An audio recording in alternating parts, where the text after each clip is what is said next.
This morning I ran 10 miles and it was really hard.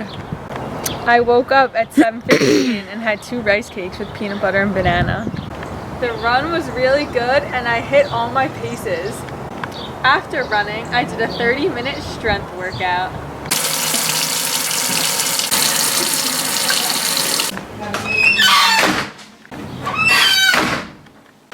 After both my workouts, I drank a protein shake. Then I showered, got coffee, and went to class. After my class, I had lunch. It was good. I had a turkey sandwich with cheese, mustard, and spinach. Now I'm gonna do homework again. This is gonna be a really long day, and I'll probably be very tired.